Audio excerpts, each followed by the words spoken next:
So welcome to the second tutorial for ECON3350, Applied Econometrics for Macroeconomics and Finance. In this tutorial, we will do our first steps dealing with an univariate process. So we have a series of time series. This wasn't intentional. And but to start with, if by any chance you haven't had a chance to install either R and RStudio, please do so, and make sure you update your update all the packages that you have in R. So, tutorial 2.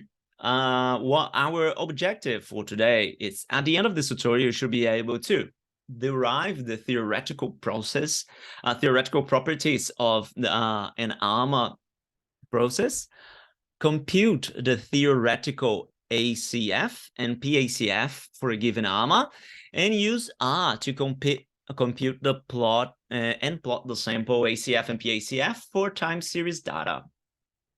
Today, I will do things a little bit different. The first question, it's very theoretical.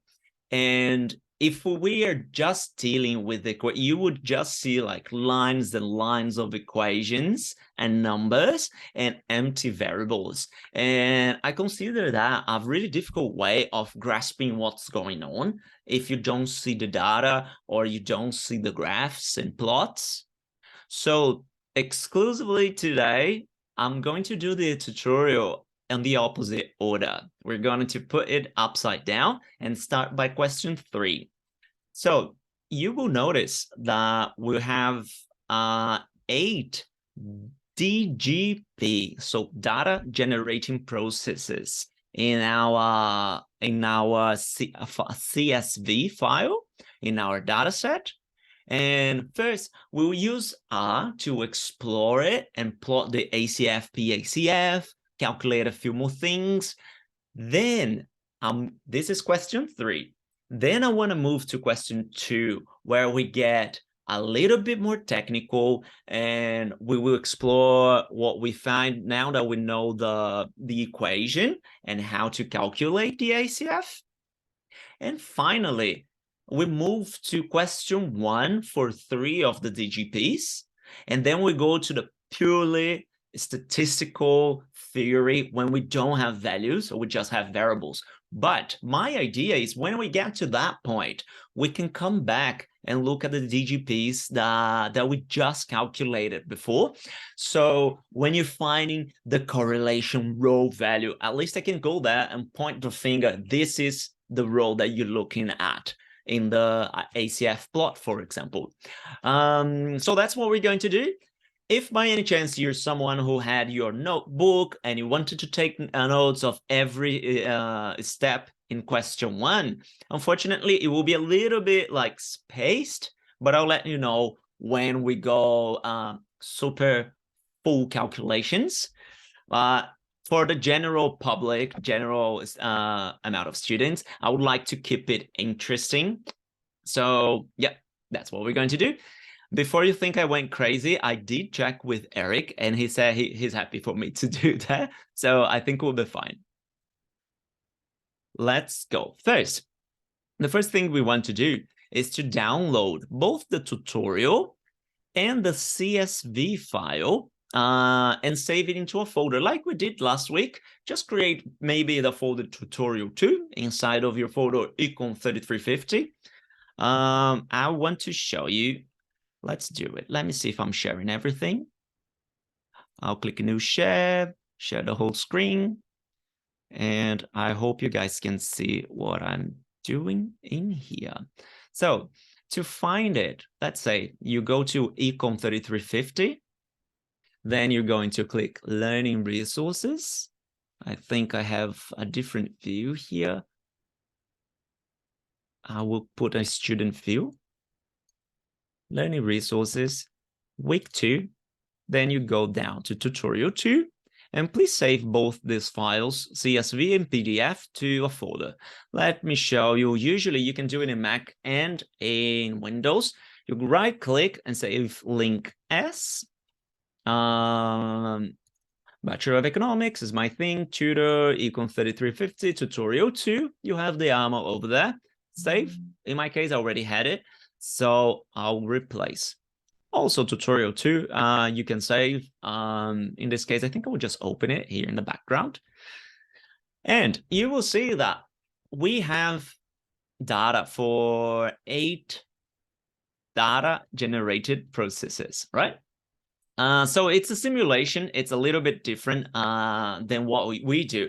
Usually, we get real-world data like GDP or something like that, and we try to apply some stochastic process, as Eric was explaining.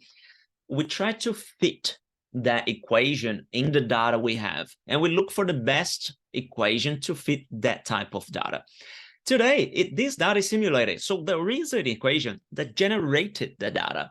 So we kind of have already hints of what is the best equation to fit the data. And you will see that because there is some random things happening, which is the error term. Most of the times it won't, the equation won't fit perfectly, but it's still will fit pretty well. So if you open the arma.csv, for example, it's possible to open in Excel. So I'll just open it like this, and you will see. You can click open with if that's not the case. But the data, it's pretty much T for time. And we don't have a specific date, month, quarter, or year. We just have a sequence of numbers. It goes until 500. So 500 observations for each of our data generated processes. Okay, so let's go. Let's open R. Now, from here, we're creating a new script, R script. And I think the first step we're going to do, let me go back to the thing, is to save our R script. So we created a new one. Let's save our R script inside of the same folder where you have the arma.csv. I don't need this Excel open anymore. So click save. Then I'm going to go, I already have my folder kind of here in the last ones that I accessed. So I can save this script in, let me try it again, save. I thought there would be other R files in here, but there aren't, so that's okay. Tut2 underline live. Save as type, nothing. Okay, so it already put in an R as the extension for this file. So that's it. First step on question 3. So the data file arma.csv contains simulated, as I mentioned, data for each of the DGPs in question 2. Import the data into R, compute, plot, and describe the behavior of the ACFs and PACFs for each DGP. Discuss the effects of parameter assigns. Hint, use ACF and PACF commands respectively. It's pretty easy, pretty simple, and I will already show you what we're going to do. First, we're going to read the CSV file as we did last week. So we're just using the utils function, like just a function that loads automatically with R called read.delim, and the file arma.csv. It has headers in the CSV file, and the separator. This is a CSV files. So for people who don't know, CSV stands for comma separated values. So pretty much the separator is comma. No prizes for people who guess that. And then we're going to do the ACFs and PACFs, but let's start with the first step. So in your file, which you saved in that folder, we're going to the first thing is to set the current working directory. The directory we have that file, both ARMA and the R, as our working directory, right? If you remember, now that we saved, this kind of shortcut will work. Session, set working directory, and we want to do to source file location. Source file location is the script that we're looking at. So since we have saved, it already has a location for this file, so we can click that. And so look how it looks like for me. My things are in a G drive, as a Google Drive. So this is the address. If I want to save it so I don't have to do it in the future, I can put it there. And I'll also add a comment. Set working directory. That's what we just did. If by any chance you want to check, you can get wd, open, close, run, and there you go. We're in the right one, right? Okay. Now let's load the file. Load the file. So we said we were using my data as our variable for the data set. Then we can do this little arrow, or you could do equals, read the lim. Now, open quotation marks or inverted commas. Since we saved the file to the right folder, same as ARMA, and we set the working directory to that folder, I should be able to type ARM, press tab, and the name arma.csv should come up. So double check. If it doesn't come up, probably your working directory is not the same where the arma CSV is. Then, as you remember, we do have headers for this one. So header, you could say equals to true or just equals to capital T, both capitals. And finally, the separator is going to be comma. Comma. Let's run this line. You can hold Control or Command plus Enter when you're positioned here, or you can just click Run. And as you can see, I didn't find it. Let's see what happened.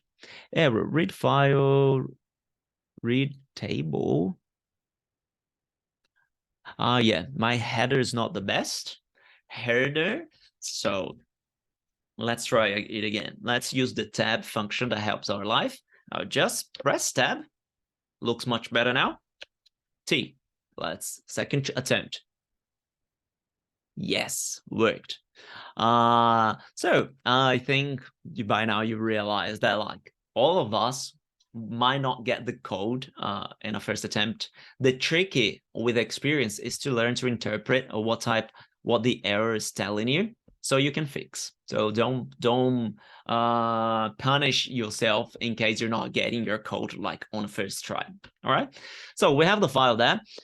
What we want to do now is to create ACFs and PACFs. Well, I can show you the data. You will have my data. You have T and then the DGP, same thing that we open on Excel. If you click in the middle of the name here, it will open like the Excel file. One thing I could do is ACF. Oh, sorry, it's not capital, it's lowercase. My data. Then $, and then you choose DGP. You enter. This is the file there. This is the ACF for DGP1. The PACF of the same thing, my data $, DGP1. This is the PACF. So the auto correlation function of that one.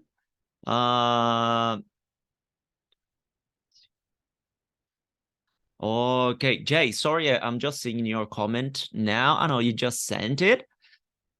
My data only has 2 variables. The DGPs say NA. Interesting. So you found. Let's quickly. Would you mind sharing your screen, Jay? Quick thing, maybe someone else might have the same issue.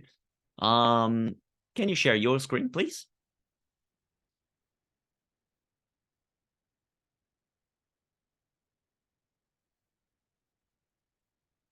You will click on the green button, share screen. Because maybe It might be someone else's error. Maybe it's good to have on video to see what's going on there.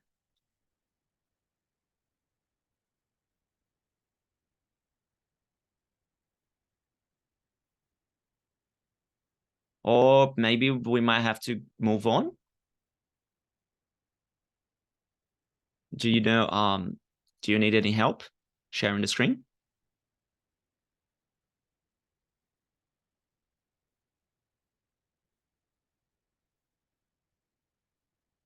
No, it didn't work. No, but that's all right. Look, I will have a look in the code I'm sharing. Try to see what's going on there. But make sure you have a comma for as a separator. This is very critical based on how you described.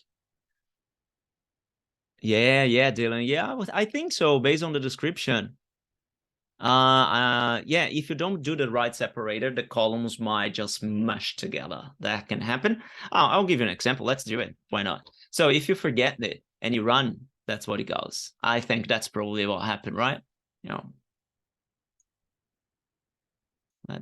Yeah, good, amazing, mate. So yeah, it's a CSV file, comma separated. We need it there. No worries. Good job, yeah. So the autocorrelation function and the partial autocorrelation function. Let me get the chat in another window here so I can follow. But today we're going to use something that will be very important for the rest of the semester. Instead of doing this one by one, let's do it for number 2 now. And number 2, so you have ACF number. Whoa, what's going on here? I forgot to run this one and fix everything. Yeah, let's run number 2 and number 2. Now we will be a lot smarter today, and we're going to do a for loop. Look how it works. We know there are 8 data generated processes in our I was going to say 8 DGPs in our data set.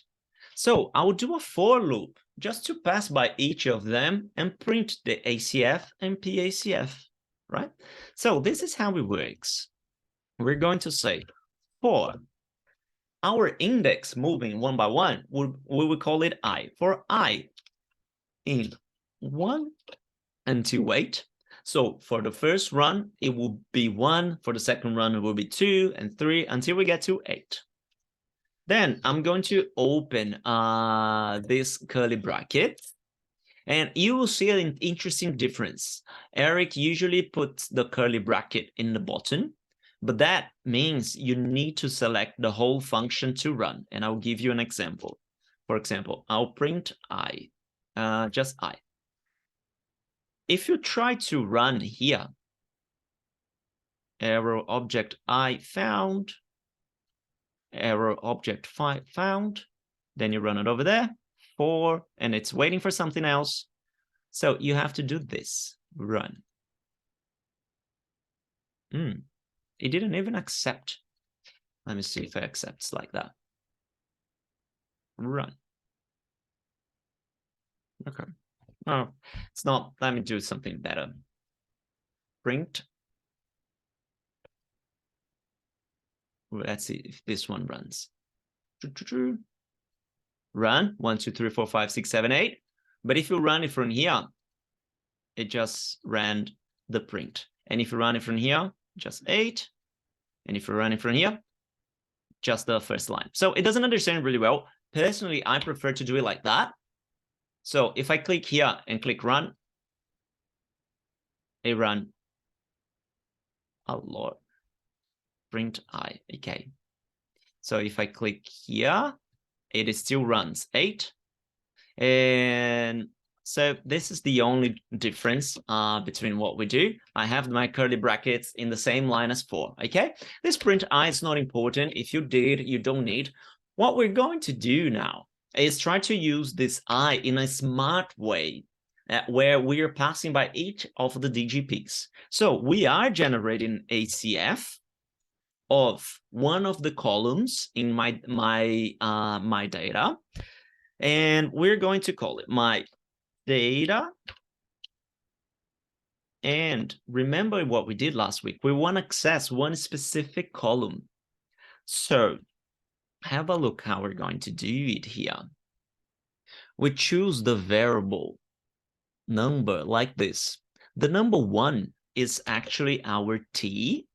As you can see, the first one is t. So we don't want to generate an ACF for it. So it will be 1 plus 1, number 2. So the first time the I passes by this line, it will be number 2 already, because we are adding 1. And the last time it passes will be number 9. For 8, 1 plus I will be 9. And if you go here, 1, 2, 3, 4, 5, 6, 7, 8, 9. All right. So first thing, very simple, my data 1 plus I. Let's try to run this guy. First, we ran a few things here. I'll click the broom, clean everything, all the plots. Then we go here, run. Look, DGP 8, 7, 6, 5, 4, 3, 2, 1. That's it. So for next line, we want a PACF, a partial autocorrelation function, which I'll be very happy to explain after we finish this. Question 3. Oops, what am I doing? 1 plus I. I will clean, so you believe me, believe that the things are running. And I will run it again. Run. Now we have the PACF doesn't have a name really nice, but the previous one, the ACF, has a nice name. Okay, so if we go back everything, you'll see ACF for DGP1, PACF, partial ACF, for its DGP1, but it's not given a nice name. So other than having this ACF tralala, we're going to add also a nice name for it. I don't think ACF needed, but just to keep it as they did for the solution, we're going to do the following. We get the column name from that we call it. So look at what we're doing. Sorry. Main, which is this part here, like a plot. Main is what comes on top. Then we're going to extract the call names, but just the call name for one column. And this column, we're going to access the same way as we did here. So while it will make no difference for the ACF, it will make a difference for the PACF. So you can pretty much copy and paste it here. Let's clean all these plots and let's run. Boom. Look now, partial ACF with a nice name. So DGP8, 1, 2, DGP7, 1, 2. And now we have all of them from ACF and PACF one by one. And at this point is when we would start explaining which of the ACFs and PACFs we're doing for question 3, in case we had solved already all of question 1 and 2. But as I'm doing something slightly different, this is what we're going to do. First, we're going to explore a little bit our DGPs. And as you will see in the top here, instead of having question 1, 2, and 3, as I'm planning to have for the rest of the semester, today we'll talk only about DGP1 and do all exercises related to it, right? First, I want you to have a look. What is DGP1? I will, instead of attaching my data, I will do the following. I will create a variable t and ask it to receive the values from my data and $t. This little t here is just a sequence 1, 2, 5 until 500. I could have just attached my data. I'm just changing a few things here. Also, I will create another variable called GDP, and it will receive, just to use a different thing, little arrow here and equals here, it will receive my data, $DGP1. I could also put it in the for, but because we will be editing a few things depending on them, depending on which DGP we are, I'm putting these things outside the for, okay? So let's run this one. Let's run this other one. So we have T, we have the GGP. I'm keeping this name as a single one for you to be able to use the same code again for all the other GGPs that we analyze later. All right. So let's plot these two guys. Plot T, GGP. Let's look. Okay, a lot of dots. Not really what we want to look. We usually, when we're talking about a time series, we tend to connect the dots with lines. So what I'm going to add here is the type equals open quotation marks L. Hope it works. Boom. Look at that. This is the data set we're looking at. You can see it probably has a mean somewhere close to 0, seems like a little bit above 0. You have it varying a little bit. But it seems to stay around the same number. And if you click my data, I think it's very important to get used to also look at the data. Is that the conclusions I'm taking from the plot, do they make sense with what we see here? And you notice there are some high points on 3, on 14, so like 14 somewhere close to 3, that makes sense. And if you scroll down, you'll see that all the numbers run somewhere close to that, right? We will be talking about expectation of our YT. And let me see, I hope I'm not skipping too many things. Not yet, we're not there yet. We will be talking about expectation. Usually the expectation will be the, oh, sorry, where does the L come from? Plot lines rather than plot. Oh, thank you, Marty. Thank you for answering that. Sorry, I didn't see the chat before. So if you do mean our GDP, this is the mean of all the 500 observations that we had there. So you will notice that 0.42. So if we draw a line on a little bit above 0, it's about where the mean is. So yeah, it's not surprising. So I will add a few comments in the end, by the end of the line. So you can see this is mean or expectation. This is just a plot.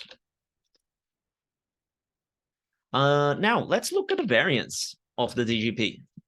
DGP.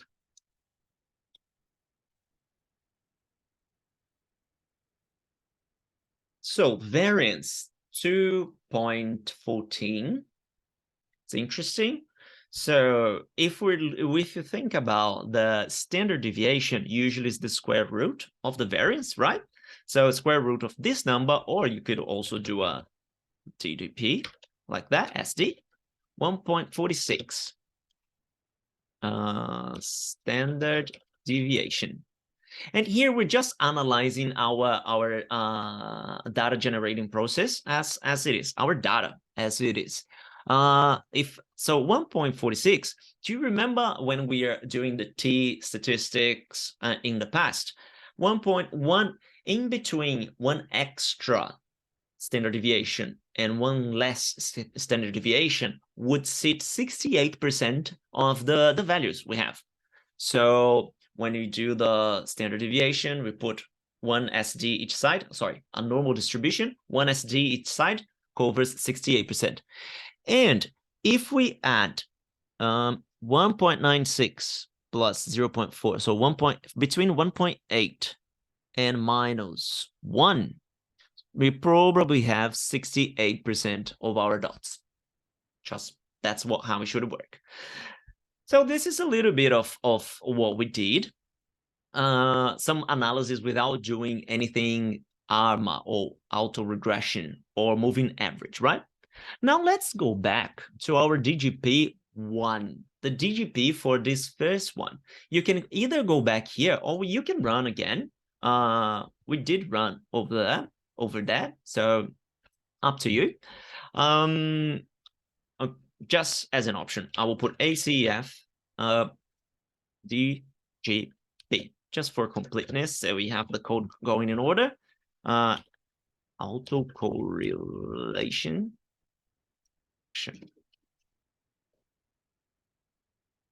So all the way back where we were, we had the data set, the plot, now ACF. Look at that. The first line goes up to 1.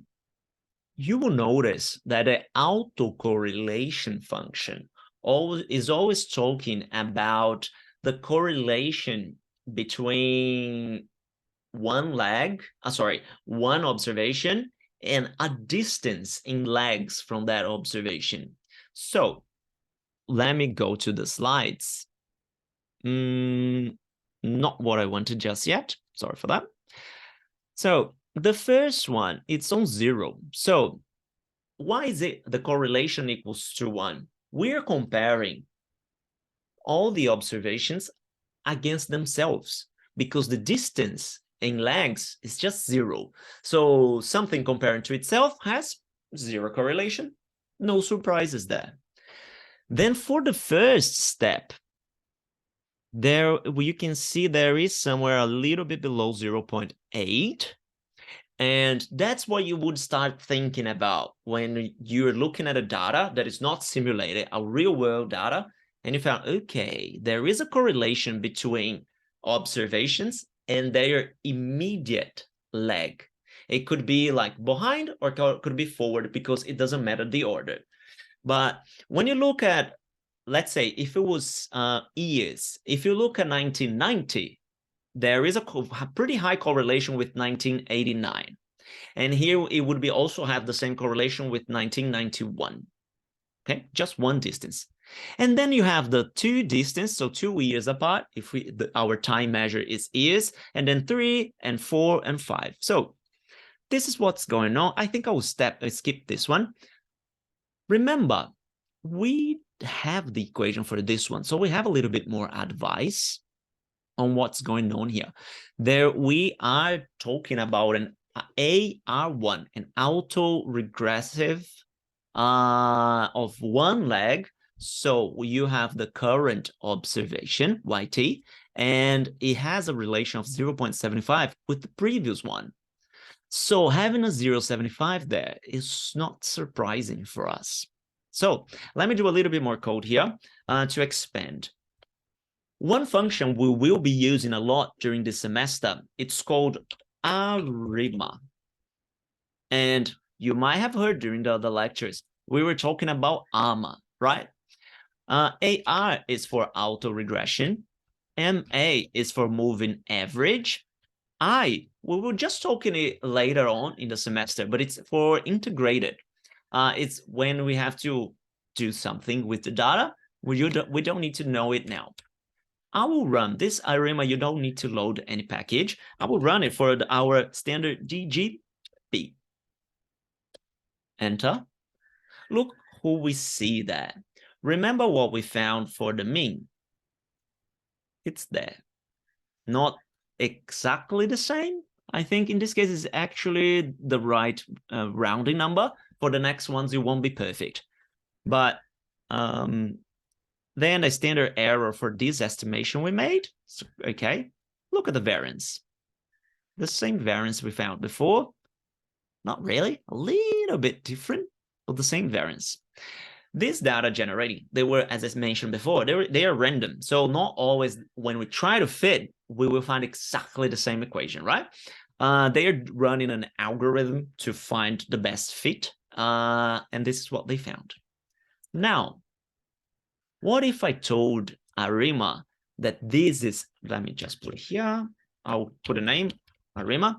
So what if I told ARIMA that we are actually, this is an AR process one, AR1, just one leg.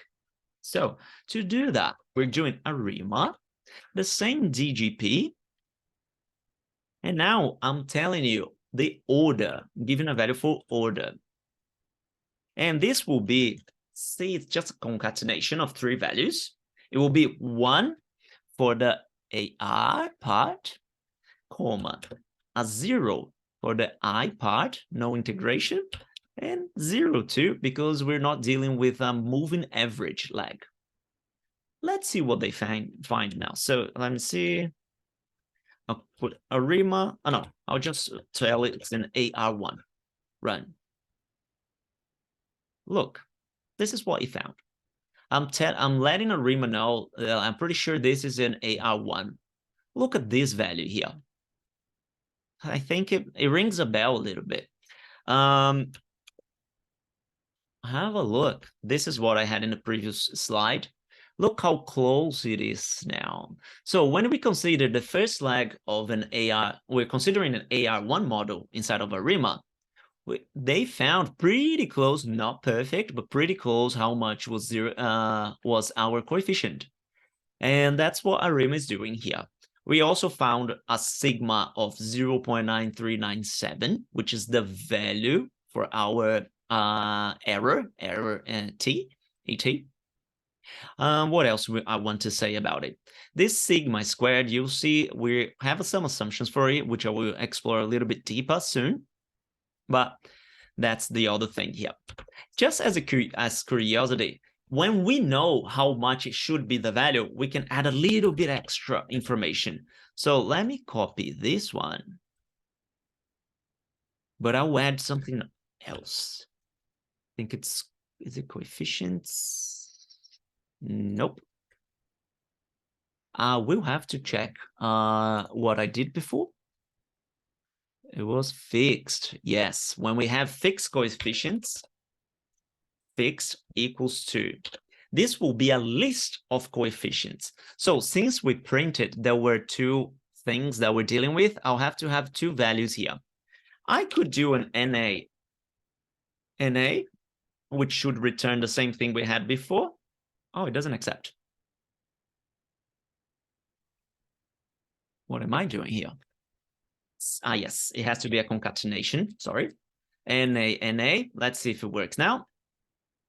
Same thing, but now we know it's a 0.75, so we can do it like that. 0.75 will be the first coefficient, so I'm forcing it, I'm fixing it, and 0.75. And look what happens. A mistake, our error, as I've been doing a lot. Let's see how I did before. I'm doing something wrong here. Maybe I should just keep it open, probably. Fix receive C 0.75 and NA. What is going on? 0.00 fix receive 0.75. I don't know what I am doing wrong.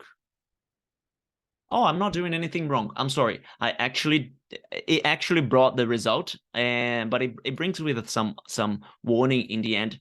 But this is the result we want. Now we fixed autoregression, so there's no standard deviation. We're not considering a variation. It's 0.75.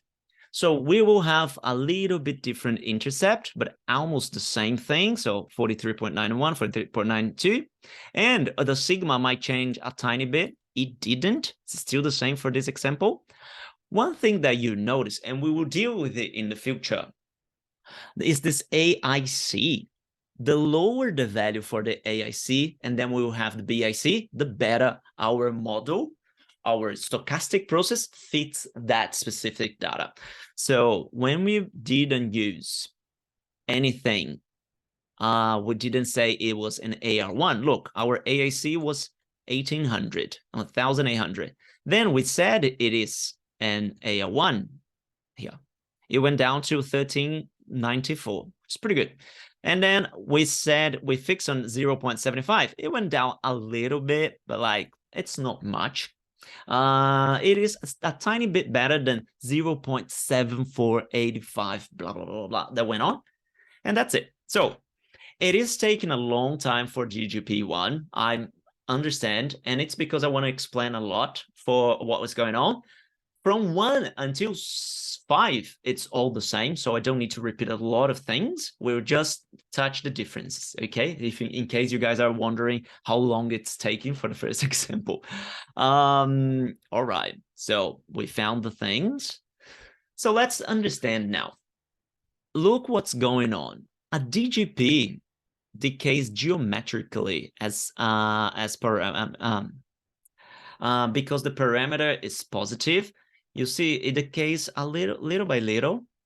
So this is a geometric decay. It goes slowly down. But the PACF goes straight down. It's just one value and nothing else.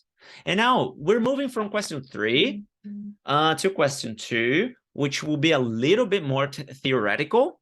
And we're looking at the equations and a few things, but still, let's say it's the medium difficulty. And then we go to question 1, which is the hard one, okay? Let's explain now the ACF and PACF. What's going on in this equation? As you saw before, Eric made it available, how we calculate each of these items, right? So an autocorrelation function, it's talking about the correlation with itself. It's auto, right? So we're looking at YT. The correlation with YT would be 1 because we're looking at the same thing. What is then the correlation between YT and YT minus 1? Their correlation is 0.75. So that's what we have here. Now let's look at the next one. If I increased YT minus 2, let's say 2 legs before, because the distance between these two guys is 2 legs. If I increase by 1, how much would this one move? It would probably move. So the previous one would carry 75% of this one, or 0.75. Therefore, this one will carry 75% of this guy. So it would be 0.75 times 0.75, which is pretty much 0.75 to the power of 2. Let's calculate it. I'll bring out this fancy calculator. 0.75 squared, 0.5625. And it's a little bit, how long should this thing be? And if you multiply it by 0.75 again, that's how much the first leg going up by 1 would influence 3 legs apart going up by 0.4218. Like, how do you read the ACF and PACF plus? Very good question, Gia. I'm seeing like now 1 minute later, and that's what I want to explain now how we're reading. So when we have an AR1 process, it's very simple. We're just doing it, putting this coefficient, and depending how far the observations are from each other,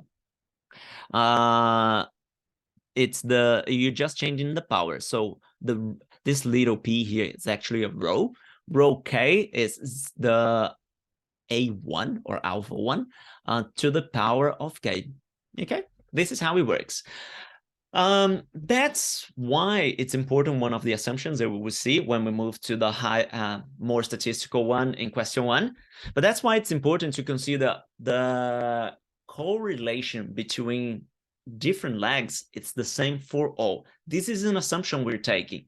We get the average correlation here, like correlation among all observations, and we assume it applies to all of the observations.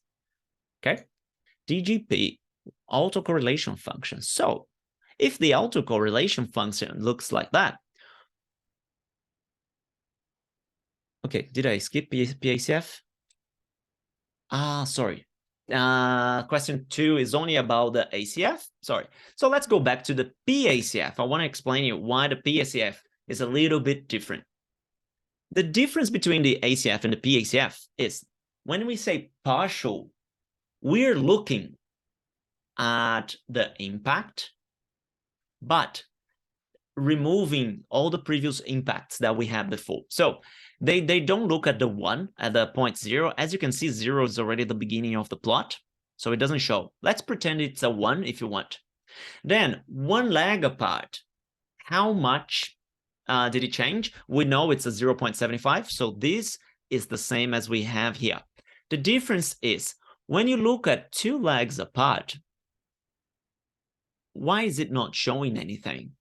Because for this, when you're looking at the PACF, now we're looking at how much the second leg changes without the influence of subtracting the influence of the first leg. So we're disconsidering the impact that this guy has in this one. So when we remove that impact, how much is left? Probably none. because when you look at our equation, there's no y minus 2 here. So we know that the change in one leg carries over to the next one. But if you don't consider that carrying over, how much does it influence? And we say that there is a little bit of data here. That's probably because of the random generation, but it's inside of these standard errors. So we don't pay a lot of attention to them. We only, disappeared. We only pay attention to the ones that goes outside of this blue dotted line. Okay, so ACF shows this geometric decay. PACF, just one peak. So we only have one guy here. There were two peaks. Maybe it would be a t minus 1 and a t minus 2. Okay, ACF and PACF. Then we calculate it. Now, I'll need you guys, if by any chance you're writing it down on the notebook, we're going extra theoretical, extra technical to look at the equations. If you wanna, I wanted to have everything in hands so we at least can point what's going on, but we will be extra. As soon as we finish, we go back to the DGP 2, 3, 4, 5, and the rest of them. First, we will do the first question of question 1. It's an AR1 process. And it asks us to derive the expected value, variance, covariance, autocorrelation function, and partial autocorrelation function. But now it's an equation with no values, right? Just the variables. So one important thing to keep in mind and to facilitate our mathematical decisions and solutions here are the following. First, this is a stationary process. Depending on where you look, you'll find it's a weakly stationary. It has 3 assumptions. One is that the expected value of yt is the same across all observations. So pretty much the mean is the expected value for every single one. We're considering they're all equal. The same with the variance. The variance we suppose for one of the observations like yt, it's the same for all of them. I think what I just said is not right. When you talk about observations, there's no variance. It's that value. Okay, so think about the stochastic process. So variance is the same for all not observation, for all iterations, all things that come out, items. Expectation is the same, and covariance it's the same if the distance is the same. Now you start making sense to go back to the ACF. We can calculate an ACF because we're considering that that 0.75 and the other one that I found, which was squared, 0.565, something like that. It's the same across all of them. So these are the assumptions for stationarity. And stationarity also makes the data look like that. One mean for everything, and pretty much the same variance all across the thing. Not necessarily, there are some guys out, but it's an assumption we're making for our equation. And the covariance would be the distances. So this is what we need to say that this applies to all observations, this applies to all observations, this applies to all observations, okay? The other assumption, the expected value of this little guy here. I will draw this guy here. Now we're talking about the mean value is 0. So the expected value is 0 for each of them. They are independent. It's one of the assumptions. It's kind of classical. And the variance, no matter if this t is equals to 0, if this t is equals to 500, our last observation will be all the same. Those are the assumptions we make, okay? Now let's go. Here, question 1, let's calculate the expected value. And now I'll go relatively quick. We have an equation, but with the expected value, what we're doing is expected this operator, as Eric was saying during the lecture, expected value of yt, if we put an expected value for this whole equation, and then a property of this operator is that you can, if something is adding each other, we can put it apart. We can also, if it's a scalar, so it would be the expected value of all this they're adding. So we can separate as expected value of each of them. And this is where you fall. This is a scalar. This is not a random variable. This is just a number, scalar. So expected value of a number is a number. Here it is. Then here, this is a random variable, but this is a scalar. If you have a scalar multiplying a random variable, you can put it out of the expectation. That's why you get this guy. And this is the expectation of the error. But remember, we're talking about what we call a white noise. So let me see. Let's go back to mouse. Whoop. This white noise assumption says that the expectation is equals to 0. So we can go to 0 for this guy. So pretty much we're left with the alpha 0 and A1. We also know that this expectation is equal to this expectation because, as we said before, all expectations are the same. So you can rearrange and you end up with the formula that Eric gave us. To use that formula, for example, our DGP1, when we calculated the mean, we found 0.4272, blah, blah, blah, blah, blah. So our mu is equal to that amount. But that's not the A0. So if you put and replace things, you find that A0 is 0.1068143. And why is it smaller? It's smaller because this A0, if you get 0.1 and then you get 75% of it, and then you get 75% of that 75%. If you continue doing it infinitely, you will come back to 0.4272. So this is what they call this finite geometric series, and you keep going down all the way to the end. But our assumptions, as you saw, make us end up with this nicer equation instead of this a little bit uglier one. All right. Let me clear all the drawings. In a similar fashion, when we go to variance, it will happen the same, but the variance operator is a little bit different.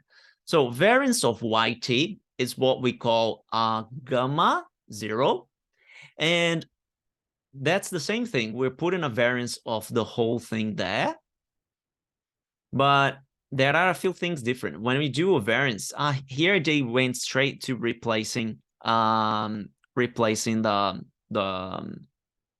things we have. So first, a scalar doesn't have a variance, so you can cut it out. Then to calculate the variance of these guys, you can take a scalar out, but variance is a squared thing, so it comes as a squared guy here, and we can keep the variance of the random variable. And for this one, we have a variance in here. Then we need to also have 2 times the covariance between this guy and this guy. That's what we have there. So 1, the covariance of these guys are equals to 0, one of the assumptions, and the variance of this guy is supposed to be the same as this guy, also because the assumption that the variance is constant. Therefore, when you rearrange the whole equation, this is 0, you end up with the nice one. Okay, I think very technical, but one nice thing you will see is that if you put on the DGP1, first we took the variance of the whole thing, and we found 2.146532. Right? Let me show you that back in here. Let me probably clear all those drawings.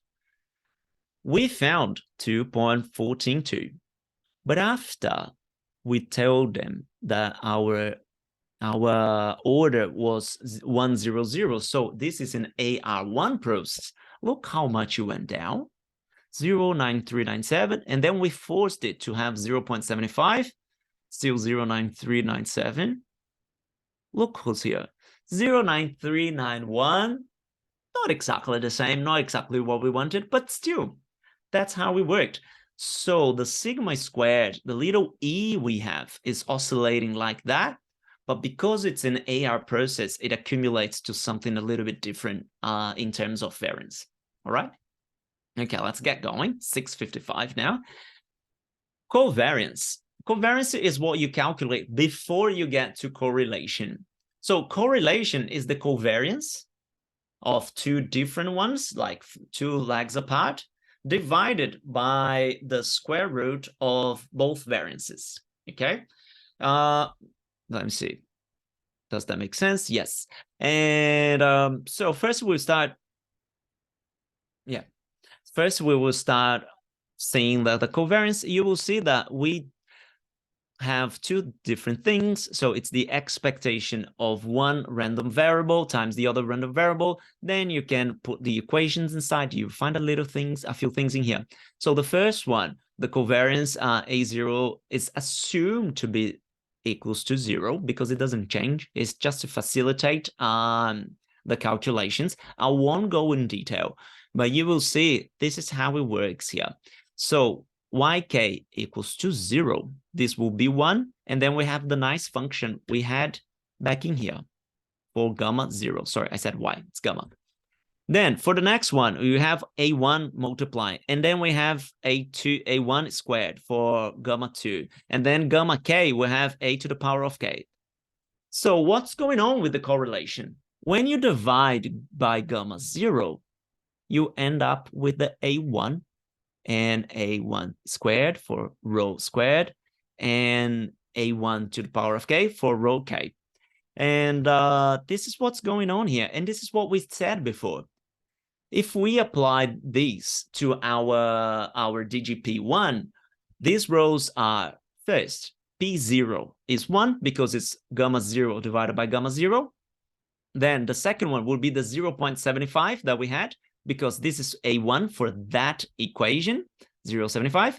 This will be 0.75 squared, because it's the second one. And that's what we're doing. I thought by doing it in this order, I can justify all these statistics using the example that we just worked on. Finally, partial autocorrelation. Very complicated things happening. But using all the assumptions that we did, the 3 assumptions for a stationary process or weakly stationary process, and 2 assumptions for a white noise. So the expectation of the error is 0 and the variance is constant. It's all sigma squared. We are able to make the rest of the things equals to 0. So the first one will be the 0.75 that we found before, and the rest of them will be 0 based on the difficult solutions. We made it through in 1 hour. We went through the first question, and this is supposed to be the most complicated that we did today. Let's go to DGP2. DGP2 is an AR process, but instead of being positive, it's negative, as you can see. But let's have a look.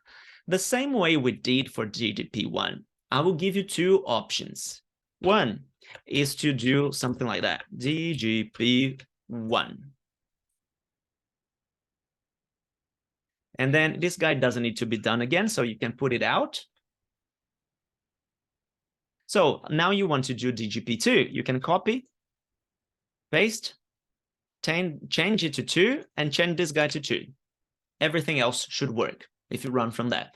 But just to keep everything in one page, and maybe if you want to copy something, I will just keep changing the page that we are here, just in case you guys still want to look at that one. I hope that's all right. If you guys think that's not a good idea, please let me know in the chat, and I can keep on doing and scrolling down all the file, okay? So let's go, DGP2. Let me run. So this little GDP here, now it's 2. Let's run the plot. Still looking pretty much like the previous one. Seems like the average for this one is a little bit closer to 0 than we had. We had like somewhere close to 0.4 previously. Let's see, mean, minus 0.011. Pretty low. That's good. It's definitely close to 0. Variance, 2.2. Not too different than the other one. So standard deviations, the square root, 1.48. Cool. ACF for this guy. Once again, we have done it before, but let's do it again. What DGP, PACF. What am I doing? I could have just copied, right? Copy and paste. This is the partial autocorrelation. So look at the ACF. Remember the geometric decay that we had? This time it's just flipping around. positive, negative, positive, negative, positive, negative. The first one is always like 1 on the ACF. But the minus we have on the 0.75, sorry if you're copying here, I'm flipping the screen. But the minus we had there, now it's making our correlation flip around, but it's still falling in it's still a geometric case. But the only thing, I think it's going in the opposite, in both directions. So, okay, PACF, just 1, minus 0.75 as expected, and nothing else is statistically significant. So it looks like it only has one leg operator, just an AR1. So we'll do a RIMA, get the same values we had before. So the intercept here is just the mean, and the variance is just the variance. Now we're going to force it, let it know it's probably an AR1. And let's pretend we know it's an AR1, but let's pretend we got to this conclusion based on what we saw in the ACF and PACF. So it decays geometrically. So, probably AR model. And just one leg. So probably AR1. We force it. And look what we get. Minus 0.7652 with a little bit of error. So the minus 0.75 is still inside of one standard deviation distance.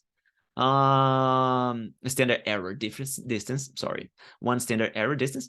And the sigma goes down to 0.909. And then this is still an AR1. If we want to force for DGP2, let's put a minus here. Then we have the minus 0.75 with no standard error. And a tiny bit difference in here, a 6 in the end, a slightly lower AIC, so it accepts as a tiny bit better model if we force the minus 75. Okay, let's go back here. So this is what we found. Sigma is the error, same thing as before. This is the ACF then. Remember, these guys are the rows, and these rows are to the power of something. So because it's a negative, if you square it, it becomes positive. But if the exponent is an odd number, it comes back to be negative. And that's what makes it flip around. And the partial ACF, as I explained before, just one of them. So decays damped oscillatory path and one non-zero peak. Let's go to 2. The GP2, if we try to calculate, remember, row 0 is always 1, and then row 1 will be minus 0.75. That's why it goes down. Then the next one will be positive, but it will be 565 as we calculated before, then negative, then positive, then negative. That's what's going on. All right, that's it. That's the difference when the A1 or alpha 1 or this first leg here, the coefficient is negative. Now we can go to 3 already. You're probably glad how quick we can go after all those explanations. Let's see. Gia, what does changing the parameter mean, like AR1 or AR2? And also, how does changing the coefficient improve the model? That is a good idea. We only know good questions. Changing from AR1 to AR2, it will still result on something. So look at what we got here first. We're not fixing any parameters. We're just having it that. I don't know how good this fits the model until I compare this AIC with something else. If I put a 2 and press enter, it is almost as good. It's really good. Look, it's just a tiny bit worse than having 1. But let me show you something. Can you see this guy here? Minus 0.8. Look at the second one, how small it is. And what a large standard error it has. When you have this, you start thinking, this guy you have there, it's probably this partial ACF here. Can you see it's smaller than the standard error? So this is what's going on here. It's it probably doesn't make sense. So when you try to fit, it will give you give it a very small relevance to the equation because it doesn't explain a lot. That's what happens. And if you fix, in this case, fixing is working because we know the data has been generated. Let me go back one. We know it has been generated based on this equation. So in theory, fixing improves, but sometimes because we have an oscillatory error term, there is a white noise. Sometimes fixing might make it a little bit worse model. But the AIC, the lowest value of AIC, the better the model is fitting the data. Okay, the stochastic process is fitting the data. I hope this answered both of your questions, Gia. Let's go to, no worries, yeah. Question 3, DGP 3, okay. Still a positive. What is the difference from this to the previous one? We had a 0.75. Now we have a 0.95. So the correlation is really high. You won't be surprised that look, DGP, let's plot, look at that. The previous, the one leg ahead, before one leg, it's very important for the value of the next one. So you can see a little bit less oscillation. It's a little bit of a random walk. So mean, it's going to be minus 37, 0.37, standard deviation, variance 10, standard deviation 3.27. What else? ACF. The difference here is that because it's 0.95, then it falls quite slowly. Oh, sorry, this is 100%, then 0.95, then 0.95 times 0.95, which is still pretty high, pretty close to 1.95 squared, still 0.9. And that's how it falls in a geometric way, this way, but in a slower pace, okay? PACF, still just one leg there. The rest is not statistically significant. So RIMA, now I think by now you guys believe me that this is bringing us the mean and this is bringing us the VAR, right? Now let's tell them this is an ARIMA DGP order 100. Still pretty good, 0.95 for auto regression. And finally, if you want to force and try to see if it improves a little bit, AIC 1425, enter, 1423. To be honest, it's not even significant, the improvement. You don't need to go this far as far as fixing. You could keep it here. Another option that you can have, if you think the coefficient, no, this one doesn't make sense because it's not really close to 0, but we could also force our average, our mean.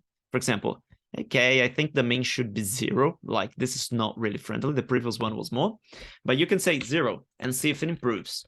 And you run, oh, improved a little bit. Maybe when they were generating the data, they wanted the mean to be 0. So you can see a tiny bit improvement, but the rest is probably they use the sigma squared equals to 1. As you can see here, it's pretty high number. And as I said before, it's natural for the RStudio, the software, not to grasp the perfect equation because there are some randomness there. That's why you have this little bit of things after left over. And this we can see, but this little bit of things, okay? So let's go. Answering 3, we found the things, both the coefficient and the variance. So for the ACF and PACF, one decays geometrically, but slower than TGP1, and PACF, just one non-zero peak. 2, when calculating, pretty much it's just a 0.95 squared and to the power 3 and So to the power 0 is 1, 0.95, 0.9 something that we calculated, and it goes on, slowly going down. Okay, GDP 4. Now we have an AR2 model there. Whoop, well, too quick. Let's go back to R. As I did before, let's just change it to 4. Enter, plot, look at that. Mean, VAR, standard deviation, ACF. Look at what happened. Still all positive, which probably would give us a hint that one or all of the legs, the coefficient of the legs are positive. We're not sure yet. But let's click on PACF. Boom. Look at that. Now we have two statistically significant PACF values, 1 and 2. That's a very good hint that in case this is an autoregressive, in case the best model that fits it, it's an autoregressive model, it will probably be an AR2 because these two are crossing the statistic. These two are statistically significant, right? Okay, so run a RIMA, get the same values we had before. But now let's run a RIMA and let them know that we want to deal with 2 AR, but it's still 0 for the other 2 AR, still 0 for integrated or moving average. AR2. Look at the values we got. Still hitting it pretty close. 0.5 for one leg distance, and 0.2585 to 2 legs distance. 0.5, 0.25. So it tends not to be that good, but you will see in the next ones. But that's what we found. Sigma squared 9668, somewhere close to 1. What else? Now explaining what's going on here. So the ACF decays geometrically. When we get to moving average, you'll see a few things changing here. So we suspect it's an autoregressive process, and there are two non-zero peaks in the PACF. So AR2 model. That's what we have for DGP4. Now let's flip things. Oh, sorry. We still have for an AR2 in question 2. You will see the equation becomes just a tiny bit more difficult. And if you want to look online how to derive for an AR2, it would be possible to find. But this is how we calculate, and these are the values we have. So pretty much A1, the 0.5 times the leg plus the 0.25 times 2 legs behind. That's all the K value. Yes, the row of K. Yes. So these are the values we have. 1 of the first one as usual, then 2/3 for the second one, and 7 divided by 12 for the third one. So this is the formula here for the ACF in this AR2. 3, DGP5. Once again, now we have 0.25 as a positive value for one leg and a minus 0.5, so a higher negative than positive. Let's look at how it changes things. 5. So DGP plot, pretty nice one. Maybe we could force average 0. Mean, var, ST, ACF. Look at that. Statistically significant, still positive, tiny bit, still significant, then a huge jump negative, like, oh. Then still negative, but smaller, and then positive again, and statistically significant. So it feels like it's kind of decaying, but it's not really close anymore. It's going negative, so there is a chance there is a negative coefficient there. Let's look at the PACF. 1, 2, just 2 of them. So if it's an AR2, it would have at least one negative thing. The first one's positive, so we wouldn't have both negative. Otherwise, this one would go all the way negative. This is a little bit what's happening in the thinking process when you face this type of ACF. So normal ARIMA.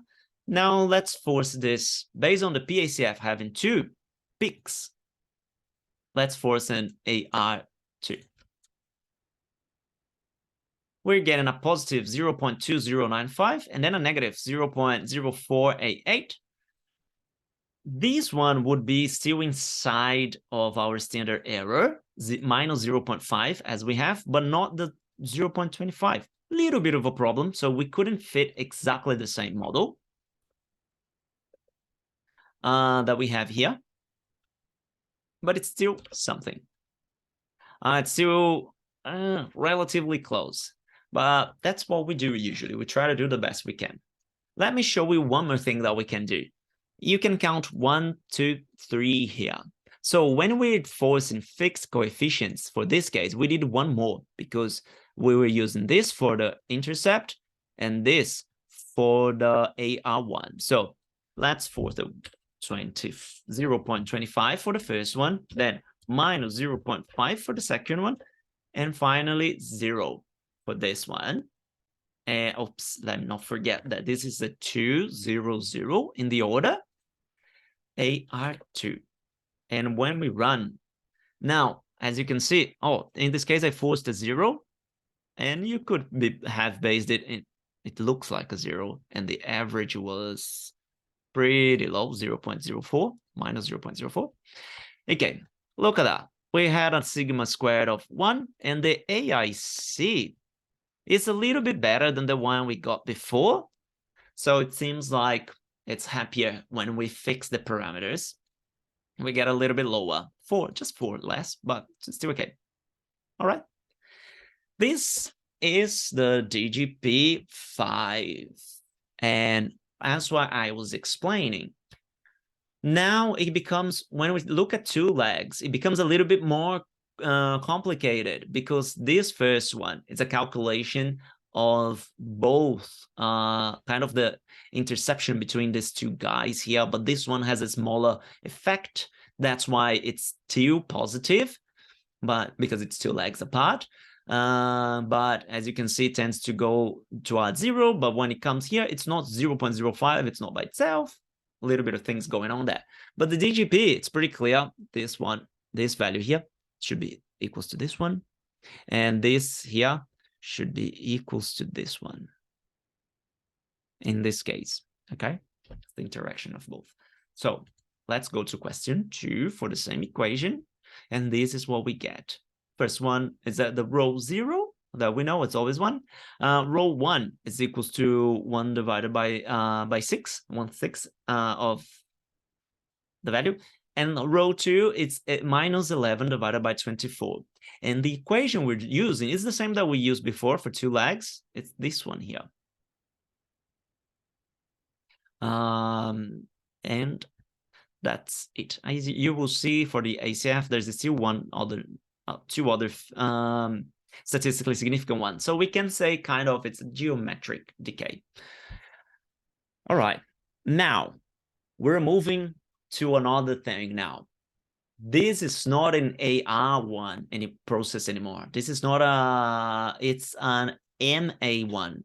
It's a moving average. And we know that because there are 2 error terms here. There is an error term of t and error term of t minus 1.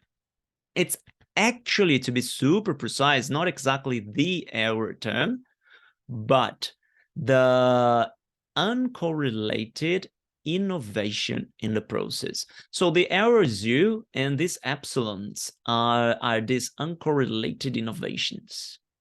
Okay, so this is because the error ut now becomes a little bit correlated to ut minus 1. So they're not uncorrelated errors anymore. So this is what's going on. We're analyzing something else. All right, let's go. Let's go here first. DGP6, run, plot, still looks like an average on 0. Look at the average, 0.033, variance 1.49, standard deviation, just squared of that value. ACF, we have 1, then we have somewhere close to 0.5, and then we don't have anything anymore. So there's no geometric decay anymore. That geometric decay is caused by the autocorrelation coefficient, autoregressive coefficient, AR. Now that it's a moving average, it just gets 1, and then it's not statistically significant anymore. So this is an indication on your ACF that, we might be looking at a moving average process here. It might fit it better. So let's look at the PACF. Now, the PACF is the one with a geometric decay, and it oscillates from negative to positive. Okay, a little bit of a difference. So what used to be a geometric decay becomes just one peak, and the other one that wasn't a geometric decay becomes geometric decay, the partial ACF. So if you run a RIMA, we get the same as we had before, but now based on our ACF and PACF, instead of telling there is an AR process there, we're telling there is an MA. So no integration yet, but possibly one leg. So I'll change the name here, MA1. Then we run. Look what we get. MA1, 0.7268. The 0.75 that we have, it's still inside of the standard error. So if you add these two guys, looks like we get this 0.75 here, right? So I skipped a little bit, but this is the result that we had. This is previous print screen, should be an MA1 here. Sorry for that. It's just a comment. And that's the result we get. And this is what happens. ACF 1 non-zero peak, and PACF decays in an oscillatory path. This is the MA, moving average. Now, let's compute the ACF values for the MA. You will see it's a tiny bit more complicated, but we can apply the formula. So rho will be equals to rho K will be equals to 0 after the amount of legs we're using. So in this case, we were using one moving average leg. Okay, is that what yeah. So we expect from the second one on to not to be statistically significant. Should be 0, ideal world, but in our, since we have some randomness there, there's a tiny bit of things happening there. So this is the 0, 1. So row 0 should be 1 as per usual for an ACF. Row 1 will be this division here, B1 divided by 1 plus B1 squared, which will be here, okay? Which ends up being 12 divided by 25, and the rest will be 0. That's what's going on. So now a little step up towards our second item of question 1. Let's go theoretical again. Now we're talking about a moving average MA1, okay, process. Now I feel like I can go a little bit faster because we did for the autoregression. The assumptions are the same. It's a stationary process. So constant mean, constant variance, and constant covariance for observations or items that are the same amount of legs apart. Okay.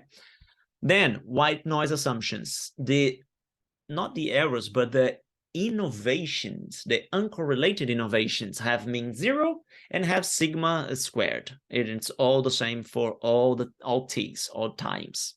Okay.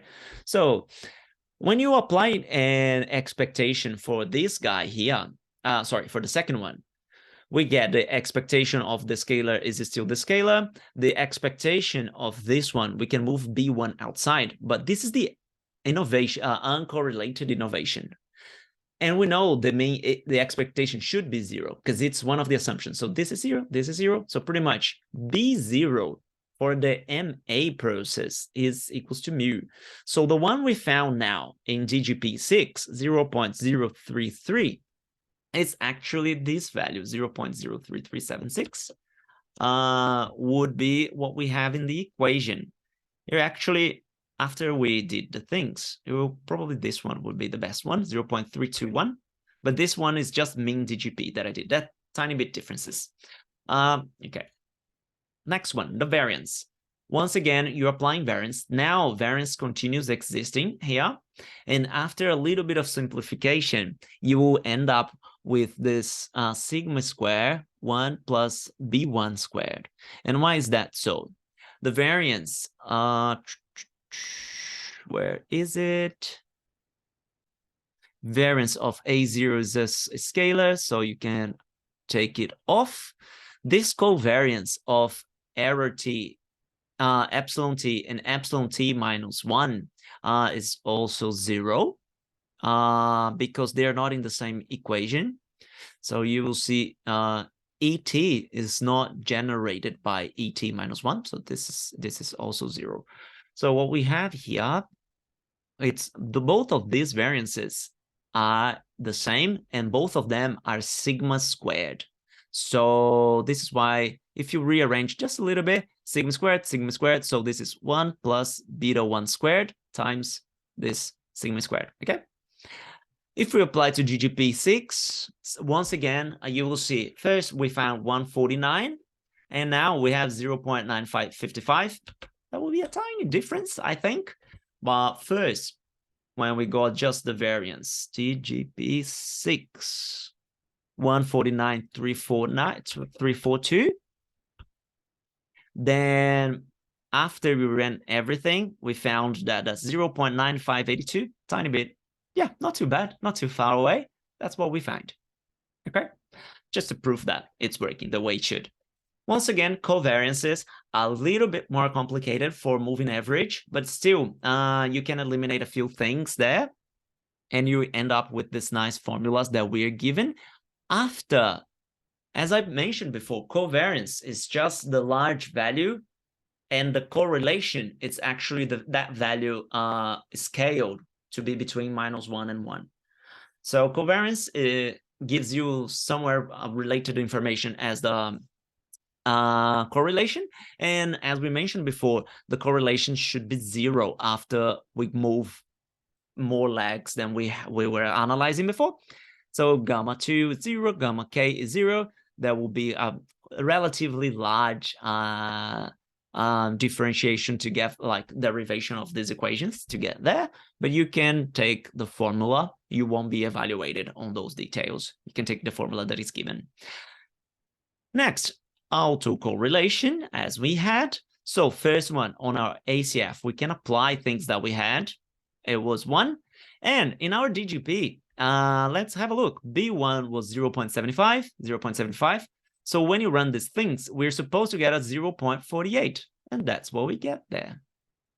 I forgot to say, let's see what time is it. Okay, 7:28. You can do the same when you do ACF DGP. You can add. You know that when we run, boom, we have a plot. But if you say, let me add 2 lines, I would just copy so that you don't lose what you had before.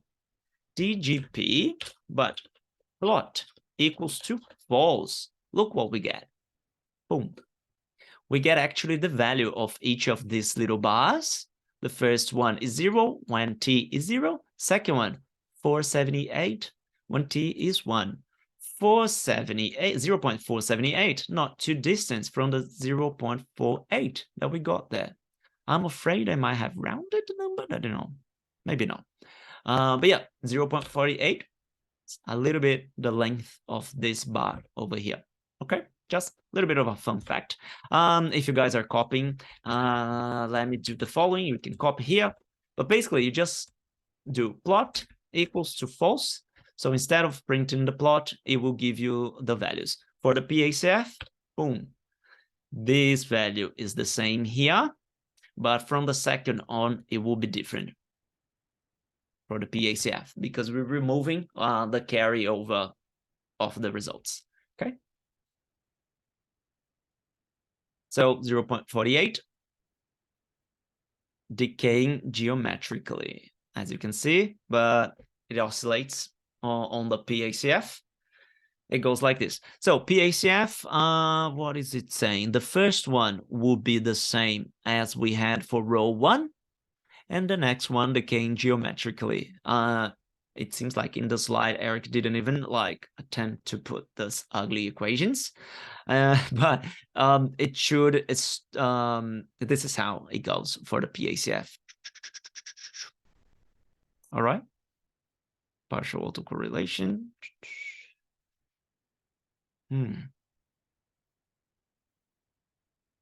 Okay, it's saying equals to 0 in the solution, but in our example, DGP 6, it's not equals to 0. It continues that.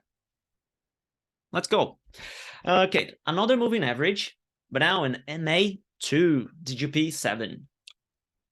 Once again, I'll just do the simple change. You guys feel free to change everything if you would like. Plot. What we expect from a stationary process. Mean. Minus 0.03404, somewhere very close to 0, and that's what it looks like. Variance 2.02, standard deviation 1.42, makes sense, having 1.42 seems to cover more than half of the points. ACF.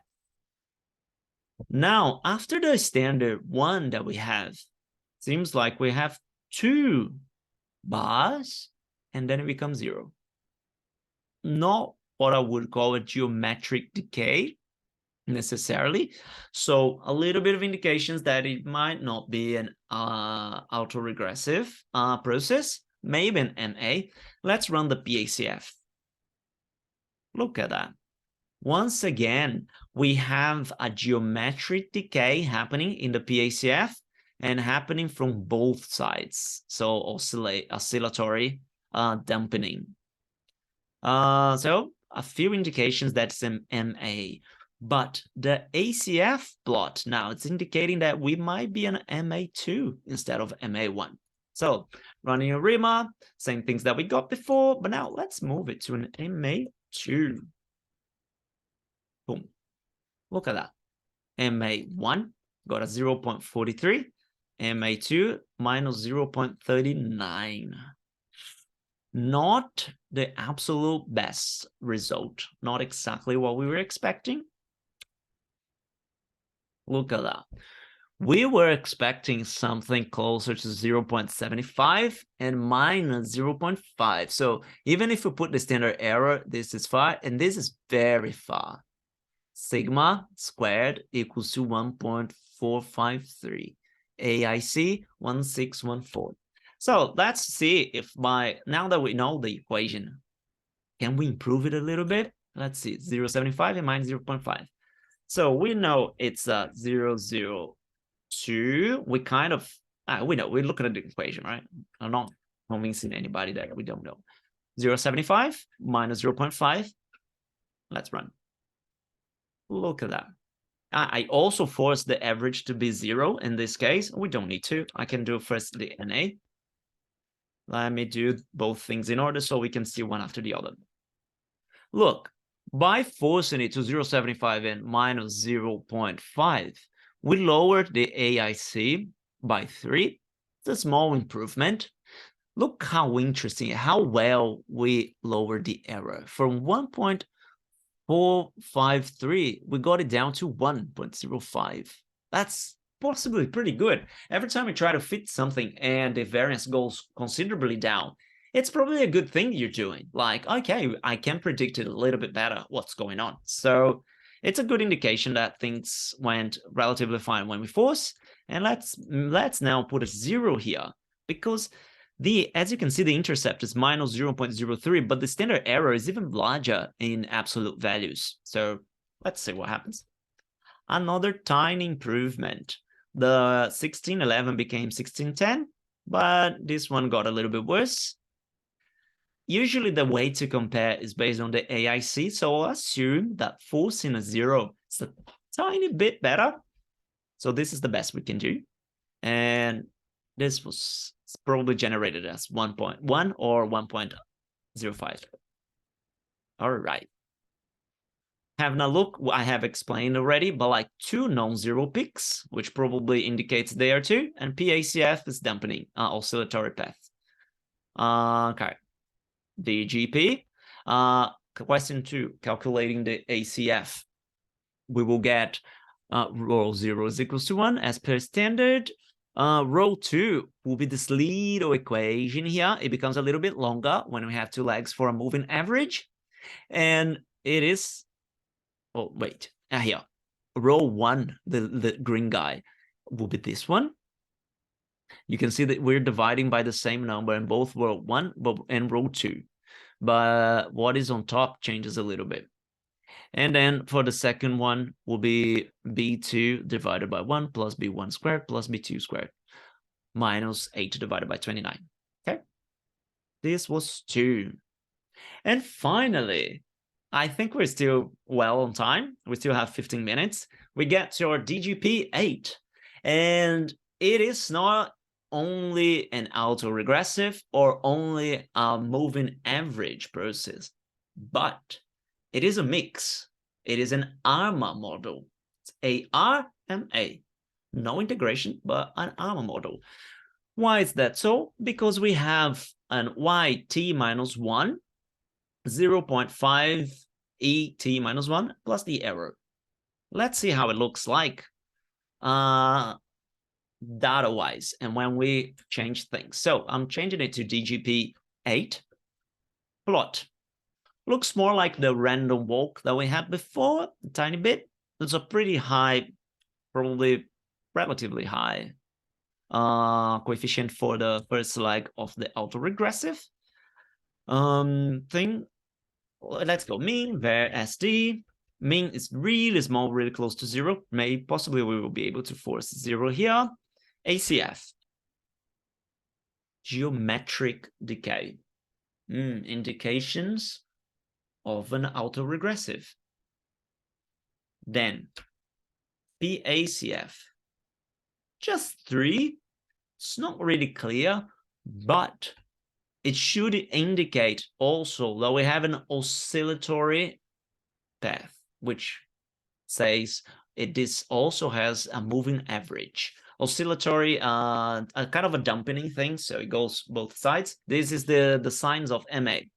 So in the ACF, the effect from the autoregressiveness of the stochastic process, it's stronger. In the PACF, the moving average effect is stronger. So if you have signs of both, perhaps that's what's going on. It's both. So running the ARIMA, getting absolutely the same as we got before. And then, all right, we are suspecting there will be a ARMA 1, 1. Let's run. Look how much they find. AR1, 0.72 plus a little bit of standard error. So 0.75 is still inside. And MA1, almost like hitting the nail in the head, 0.5088. And look at here. This time was impressive, pretty good. AIC, a lot better than just trying to do a normal regression on it. ARIMA without anything. Now let's force a few things. So this is an ARMA model. So 0.75 for the first one, 0.5 for the second one. And I'll force the 0 because as you can see, it's a very small intercept, very close to 0. And look at that. We lowered the AIC by 5. It was already pretty good and things were close to where they should be. So there is very little change in sigma squared, but 0.9809. And that's it. It looks like we found something very interesting here. So equations there, as I showed. Just to expend a little bit more time, this was coming from here. If it wasn't clear, this was coming from here. And sigma squared is the value of this guy here, the variance of this guy, the error. As I said, you will see in your answers, so the ACF decays geometrically from k equals to 2 onwards as the autoregressive one component dominates in the ACF. And PACF decays in an oscillatory path from k equals to 2 because the moving average component dominates when it comes to the PACF, right? And let's go for finally the last item of question 1, full on statistics. As you guys probably couldn't wait for the solution. Oh, oops, it's still question 2. Sorry. Question 2, armor 1, 1. Then we have row 0, it's 1. Row 1, calculator with a little bit more complicated, adding a little bit of details for row 1, and we get a 0.859. And then row K, that will be the formula here, row 2, etc., going with the values with all those calculations, right? And now, yeah, last item of question 1, the theoretical part of an armor model. This one, you will see, as we talked before, and I think now it gives more background to what we're doing. For the expectation, remember, the AR model dominates the expectation. So you will have mu, pretty much the same as the AR model, the same formula here, given all the assumptions we did before, both for stationary process and white noise. Ends up being the same. What else? For the variance, quite complicated one, as you saw that later in the ACF model for the correlations. It is a tiny bit more difficult to calculate. So variance, one thing, if it isn't clear yet, the covariance of YT and itself, YT, it's equals to the variance of YT. That's why this guy is a gamma 0. This guy is also a gamma 0, okay? Just in case it wasn't clear. To show covariance, you can proceed as follows, and then use like how to split the expectation here to end up in the same thing. Is the only non-zero expected value. It's just this expectation. But let's go. I want to move, but keep this guy there. Oh, it's not what I wanted exactly. But so every time we talk about the sigma 0, so we're looking at the covariance, the variance between two things that are equal. It's just the variance of itself. And then I said not sigma, gamma 0. Then gamma 1 is the covariance 1 leg distance. Gamma k is the covariance k legs distance. Okay. And finally, when you divide that gamma by the gamma 0, the variance that we had, you end up with the correlation, because the gamma 0 is what's scaling it back to -1 to 1. Let me get rid of these guys. And so you have row 0 is always 1, because it's gamma 0 divided by gamma 0. Two numbers divided by each other, it's 1. Row 1 will be this one, and row K will be this formula here. And that's what we have there for the ACF. For the PACF, a more complicated way of solving it, but you will see it's pretty difficult to derivate the whole things in there. But we identified for the armor that the moving average dominated. Therefore, it was like a oscillatory, kind of a dampening path that we call dampening. It's when you have a spring and it varies a little bit like this and then become a little stagnant and stationary, whatever. Okay, so that's it. Now, during this tutorial too, we derived the theoretical properties of the armor processes. We did compute the theoretical ACF, not the PACF, actually. The question was just asking for ACF for a given armor process, and we explored the data generating processes in R and plot and had a look at some things we had. So thank you so much for attending tutorial 2. I hope you guys enjoyed this different way of presenting those questions, and I'll see you next week.